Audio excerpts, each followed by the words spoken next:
지능을 개발시킬 수 있다고 생각하시죠? 또 반대로 지능이 떨어질 수도 있다고 생각하시죠? 네. 우리들이 스트레스를 받거나 어떤 충격을 받으면 지능이 급속도로 떨어집니다. 그래서 우리 아이들이 공부할 때 스트레스를 자꾸 주면 잘 알던 것도 이렇게 잊어버리게 돼요.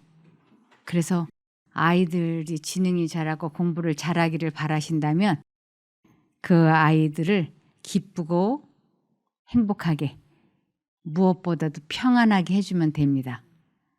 그래서 그 기쁘고 평안하고 행복할 때가 언젠가 예수님을 기억하고 있을 때예요. 예수님을 마음속에 모시고 있을 때 그때 우리의 지능이 자라나죠. 그래서 우리가 하나님과 연결이 되면 우리의 인격이 우리의 지능이 얼마만큼이나 자라날지 상상할 수도 없다라고 말씀을 했어요.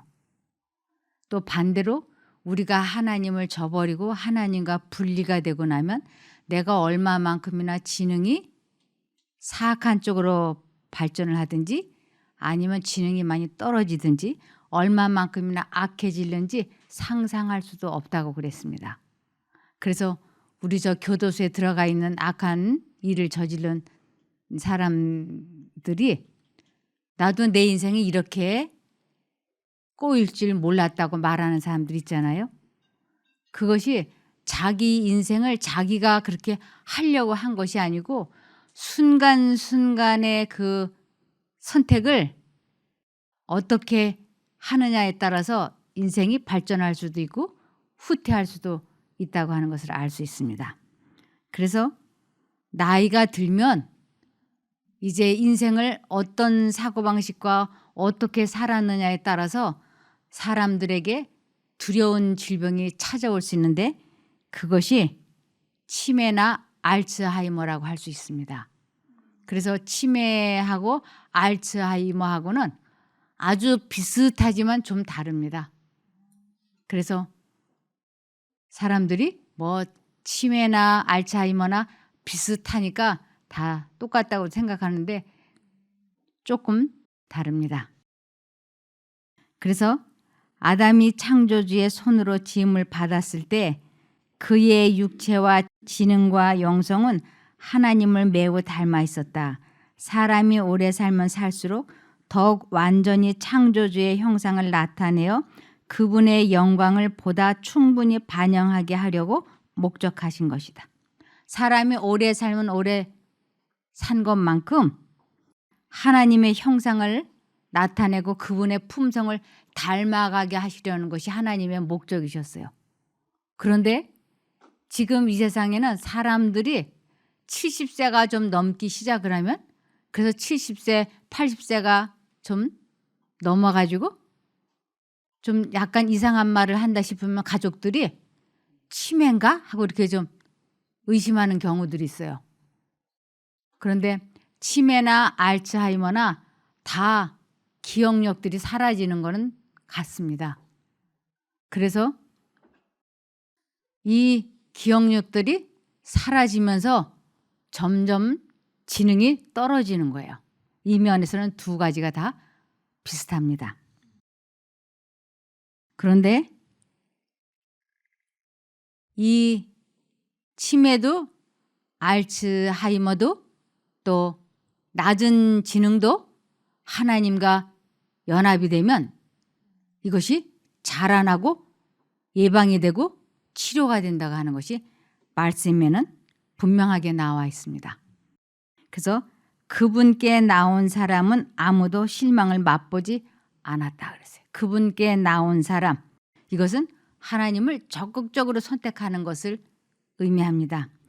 은밀한 중에 하나님을 찾고 은밀한 중에 아주 조심스럽게 다른 사람들에게는 막 말하지 않으면서도 자기 마음속 깊은 곳에서는 소원하는 것, 이런 것들을 은밀한 중에 하나님을 찾고 그들의 필요를 주께 아뢰고 도움을 구하는 자들은 그 간구가 허지로 돌아가지 않을 것이다.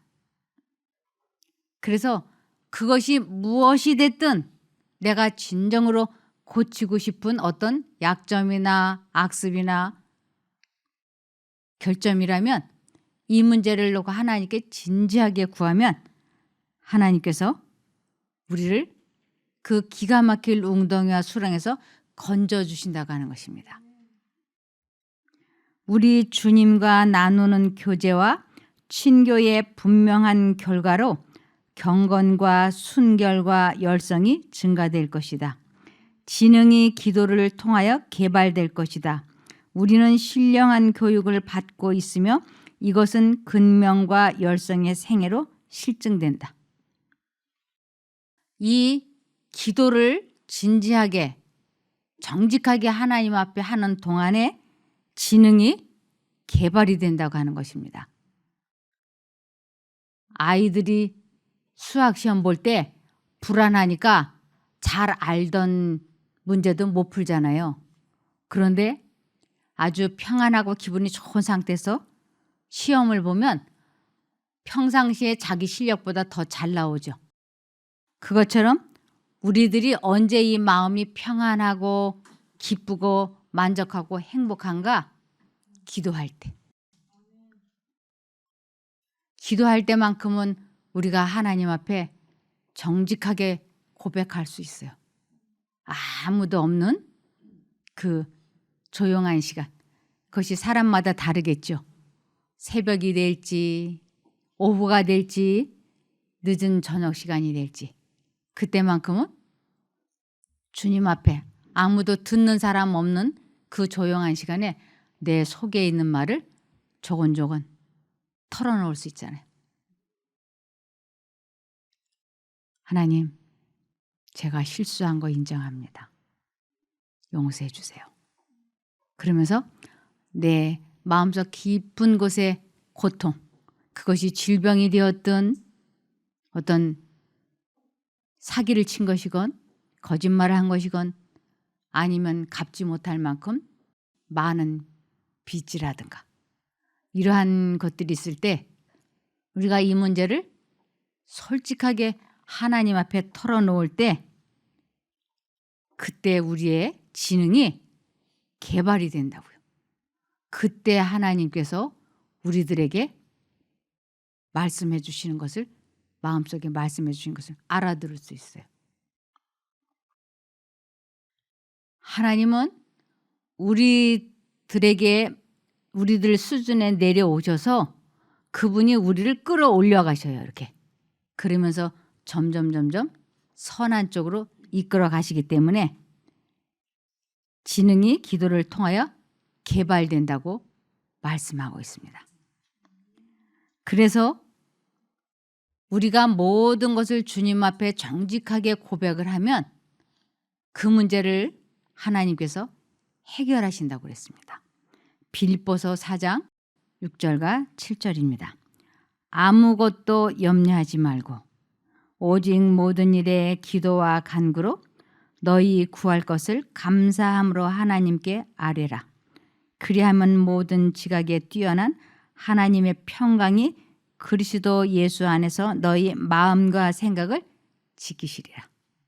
그래서 우리의 마음과 생각을 지켜주시기 때문에 치매도 알츠하이머도 또 여러 가지 정신병도 질병도 그분은 우리 마음을 생각을 지키시기 때문에 회복이 될 수 있다고 하는 것입니다.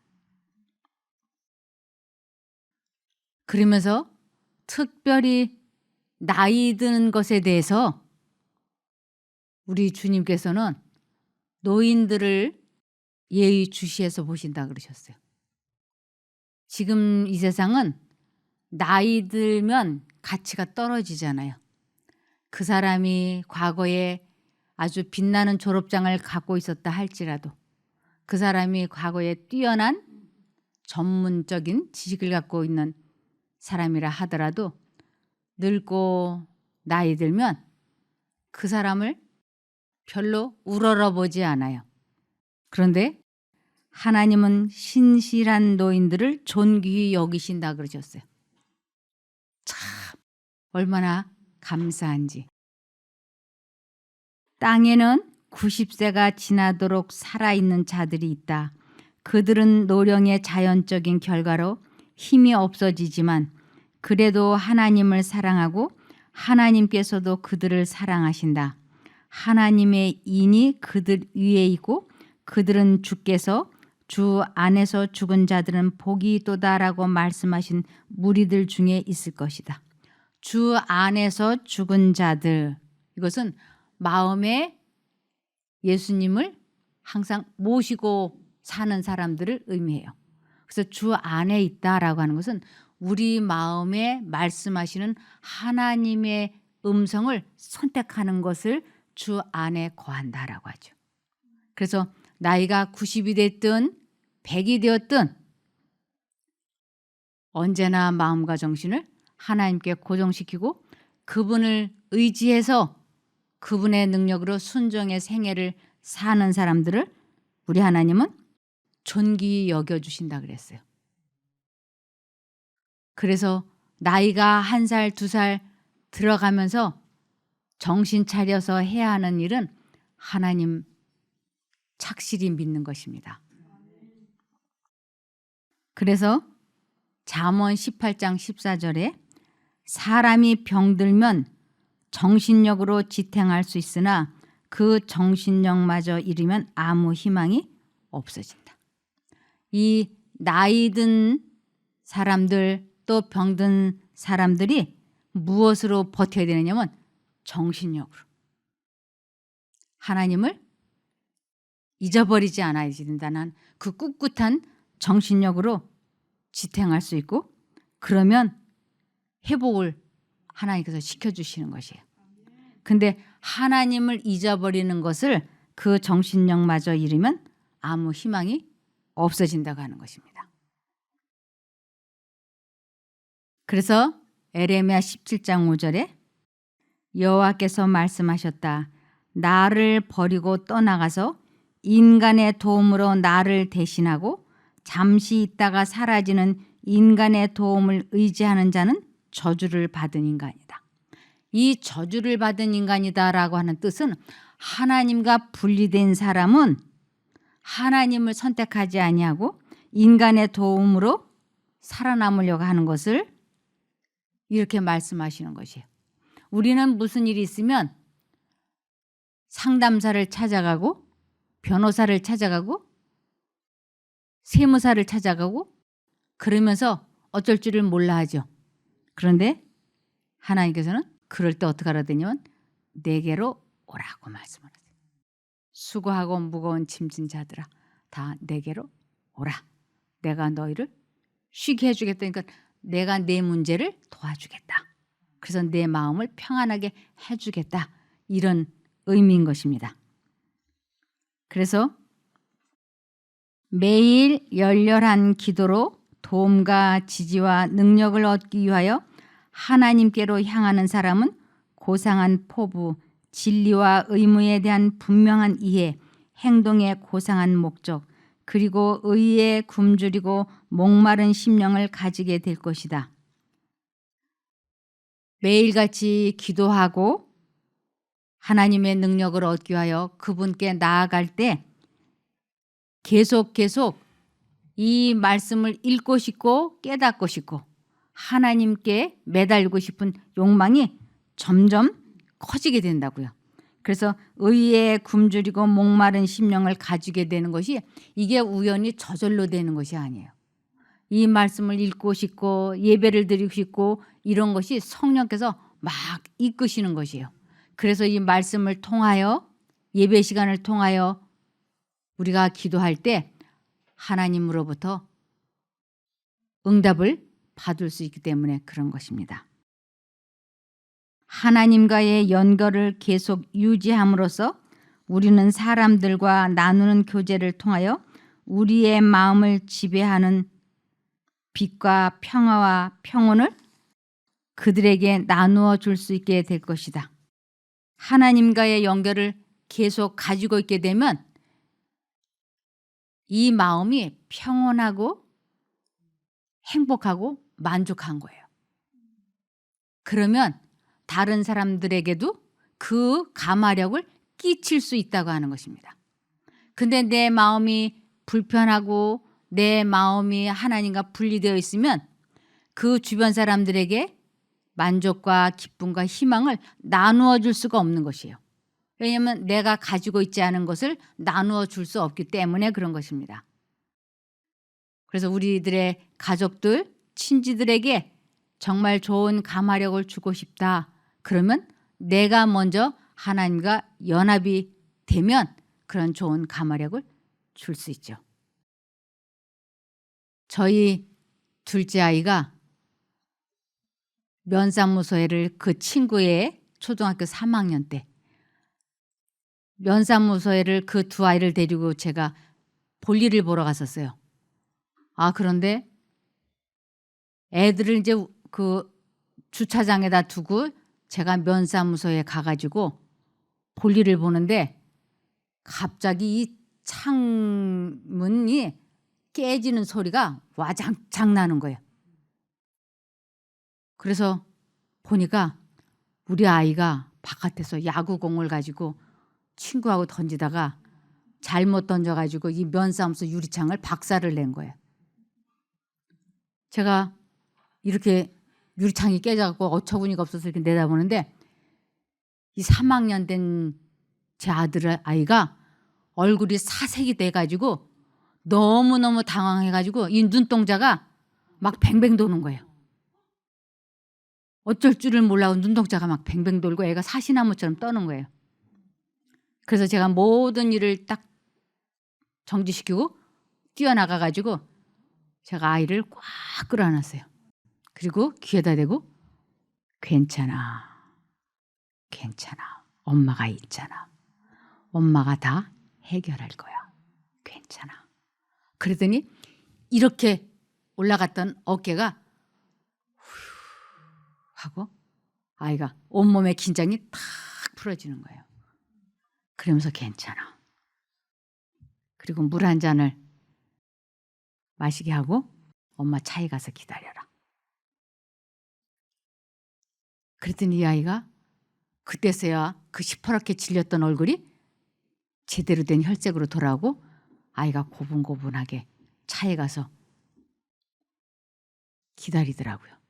근데 잠시 후에 제가 나오니까 이 아이가 너무 놀라고 긴장을 했다 긴장이 풀어지니까 깊이 잠이 들었어요.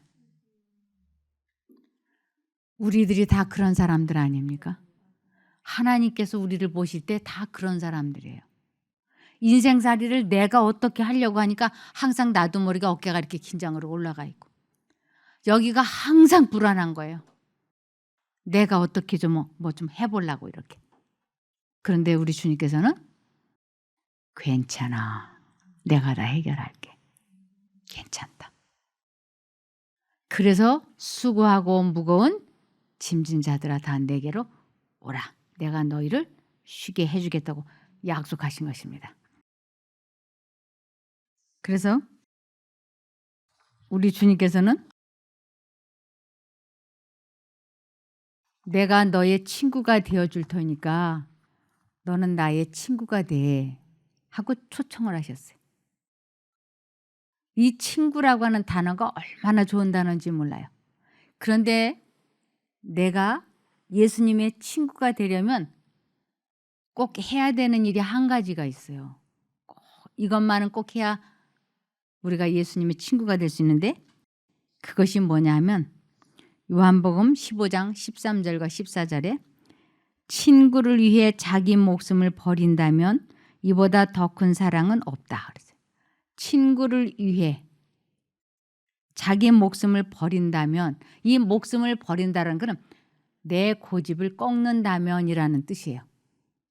내 고집을 가지고 있으면 예수님과 내가 친구가 될 수가 없어요. 예수님께서 이제 게임 그만해 하고 마음에 말씀해 주실 때 한쪽 마음으로는 이 게임 30분만 더 하고 싶다 하는 생각이 들어오거든요. 그럴 때 게임 그만하는 쪽으로 선택하려면 게임 더 하고 싶다는 그 고집을 꺾어야지 돼요. 그래야만 주님의 뜻에 순종을 할 수 있어요. 그것을 여기에 친구를 위해 자기 목숨을 버린다면 이보다 더 큰 사랑은 없다. 그래서 예수님께 우리가 가려면 꼭 내 고집을 꺾어야만 되는 것입니다. 꺾지 않으면 주님과 친구가 될 수 없어요. 내가 명령하는 것을 너희가 실천하면 너희는 바로 내 친구이다 하고 말씀을 하셨어요. 하나님께 기도함으로 얻어진 힘, 다시 말해 마음을 사려 깊고 조심성 있는 마음으로 훈련시키는 꾸준한 노력과 연합된 힘은 사람을 매일의 의무를 위하여 준비시키며 어떠한 환경에서도 마음을 평안하게 지켜준다. 이것이 계속 훈련이 되어야지 되는 것이에요. 훈련하고 또 훈련하고. 저는 과거에, 지금은 많이 그 버릇이 고쳐졌습니다만, 누가 무슨 말을 하면 귀담아 듣는 습관이 안 돼 있는 거예요. 경청하는 습관이 안 돼 있는 거예요. 그래서 상대방이 한 1, 2분 말하면 바로 그 말을 가로채 가지고 제가 한 2시간 해버려요. 그러면 시간이 다 지나가서 끝나버려요. 근데 이 버릇을 고치려고 아무리 해도 안 돼요. 다시는 그러지 말아야지. 그리고 이제 남편과 맞아서 대화를 하면 남편이 한 5분 얘기하면 또 그 말을 탁 가로채 가지고는 제가 또 한 30분 하고 나면 제 남편이 아무 말 하고 그냥 일어나서 바깥으로 나가버려. 그럼 또 아우 실수했네. 내가 이제 그러지 말아야지. 그런데 이 버릇이 그렇게 쉽게 고쳐지지 않아요. 그래서 여기에 하나님께 기도함으로 얻어진 힘, 다시 말해 마음을 사려 깊고 조심성 있는 마음으로 훈련시키는 꾸준한 노력과 연합된 힘은 사람을 매일의 의무를 위하여 준비시키며 어떠한 환경에서도 마음을 평안하게 지켜준다. 이 사려 깊고 조심성 있는 마음이 되기 위해서는 끊임없이 하나님께 기도해야지 되는 것이에요. 그럴 때만 그 사람이 하는 말을 끝까지 귀 기울여 들어줄 수 있어요. 어떨 때는 막 말이 하고 싶어서 입이 달싹달싹하죠. 근데 그때 예수님, 제가 끝까지 경청할 수 있게 붙잡아 주십시오 하고 간절히 기도하면 상대방이 하는 말을 끝까지 들어줄 수 있어요. 제가 최고로 남의 말 들어준 것이 6시간을 해봤어요. 6시간. 오전 10시부터 시작이 돼서 점심 먹고 오후 4시쯤에 끝났으니까. 그런데 이 사람 하는 말, 저는 본래 말이 없는 사람이거든요. 그래서 제가 그때 느낀 게, 아, 사람은 자기 자신을 모르는구나. 사람은 자기 자신을 몰라요. 그 후로도 그분은 누구든지 만나면 끊임없이 말하는 거예요. 그러면서도 늘 하는 말이 나는 본래 말이 없는 사람이라고. 그런데 그렇게 6시간을 말하는 사람도 하나님께서 도와주시면 경청하는 사람으로 바뀔 수 있어요. 빌립보서 4장 13절에 내게 능력 주시는 자 안에서 내가 모든 것을 할 수 있느니라. 예수님을 끝까지 부르면, 기도하면 사려 깊고 조심성 있는 마음으로 그분이 붙잡아 주십니다. 그래서 잠언 18장 4절을 보시면 사람의 말은 깊은 물과 같고 지혜의 샘은 쉬지 않고 흐르는 시내와 같다. 이 하나님과 지혜의 근본이신 성령님을 마음속에 모시면 그 사람 속에 지혜의 샘이 흐르는 것과 같다고. 마음속에 주님을 모시지 않으면 정치 얘기, 주식 얘기, 게임 얘기, 이성 얘기, 술 얘기, 사업 얘기 이런 얘기만 하게 되죠. 그런데 마음속에 지혜의 근본이신 주님을 모시면 그 사람의 말은 깊은 물과 같다고. 깊은 물, 뿌리 깊은 나무, 깊은 물 이러죠. 이 깊은 물에서 길어올린 물은 아주 시원하고 맑고 깨끗해요. 그래서 지혜의 샘은 쉬지 않고 흐르는 시내와 같다. 그러면서 이 부분을 요한복음 7장 38절에는 나를 믿는 사람은 성경 말씀대로 그 마음속에서 생수의 강이 흘러나올 것이다 그랬어요. 그래서 하나님을 믿는다라고 하는 것은 마음속에 예수님을 모신 것을 의미하는 것이에요. 예수님을 마음속에 모신 사람은 그 마음속에서 생수의 강, 지혜의 샘이 흘러나오기 때문에 그들의 물은 깊은 물의 물과 같다라고 말씀을 하시는 것입니다. 그런 사람들은 남의 말을 잘 경청하려고 노력을 하죠.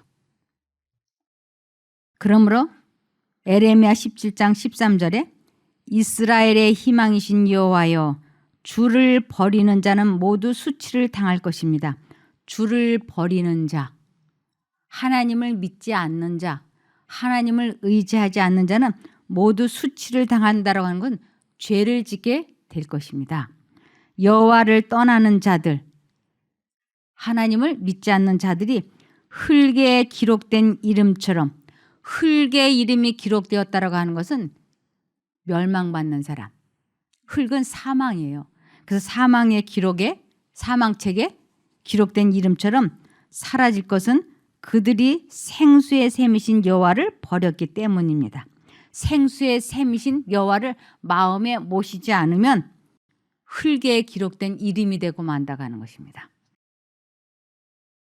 다른 어떤 연구도 성경의 훌륭한 진리를 즐거운 마음으로 터득하려고 하는 노력에 의해 얻어지는 지적 능력은 가져다 줄 수가 없다. 이 세상 어떠한 학문도 어떤 경우에도 지적 능력을 성경 연구하는 것, 말씀 연구하는 것처럼 주지 않는다고 하는 것입니다. 이와 같이 우리의 마음이 무한하신 하나님의 마음과 더불어 접촉될 때 우리의 지능은 비로소 신장되고 높아진다. 하나님의 마음과 더불어 접촉된다. 하나님의 생각이 마음에 들어오는 것을 알고 선택하는 것을 하나님의 마음과 접촉된다라고 하고 그것을 신의 성품에 참여했다라고 하는 것입니다. 그렇게 될 때 우리의 지능은 비로소 신장되고 높아진다고요. 이건 굉장한 감사한 일이죠. 그래서 내 머리가 왜 이렇게 아둔하지? 내가 왜 이렇게 치매가 걸릴 것 같지? 왜 이렇게 무섭지? 왜 이렇게 답답하지? 공부할 때, 시험 볼 때, 말씀을 읽을 때 이렇게 하라고 말씀하셨습니다. 야고보서 1장 5절에 여러분 가운데 누구든지 지혜가 부족한 사람은 하나님께 기도하십시오. 그러면 꾸짖지 않고 모든 사람에게 후하게 주시는 하나님께서 주실 것입니다. 우리가 지혜가 부족하거든 지능이 낮아진다고 생각이 되거든 기도하라고. 그러면 지켜주시고 도와주신다고. 치매나 정신병이나 무엇이든지 하나님의 말씀을 읽기 위하여 지혜를 달라고 기도하면 주시겠다고 약속하셨습니다. 하나님께서 약속하신 것은 틀림없이 이루어진다고 하나님께서 약속하시고 약속만 한 것이 아니라 맹세까지 해주셨어요. 약속만으로는 우리들이 못 믿을까 봐 맹세까지. 히브리서 6장 17절에 하나님께서도 자신의 이름으로 맹세를 하심으로써 인간을 구원하시려는 그 약속이 완전하다는 것을 보증하셨으며 그분의 계획이 변경되지나 않을까 하는 염려는 조금도 할 필요가 없도록 하셨습니다. 하나님께서는 약속과 맹세를 동시에 다 우리에게 주셨습니다. 이 둘은 우리가 완전히 믿을 수 있는 것입니다. 하나님은 거짓말을 하실 수 없는 분이기 때문입니다. 그러므로 구원을 찾아 하나님께 피해온 사람들은, 하나님께 피해왔다는 것은 하나님을 선택하는 사람, 하나님을 믿는 사람, 이런 뜻입니다. 하나님께 이러한 보증을 받고 새로운 용기를 얻을 수 있게 되는 것입니다. 그리고 하나님께서 약속하신 그 구원을 조금 더 의심 없이 확신할 수 있게 되는 것입니다.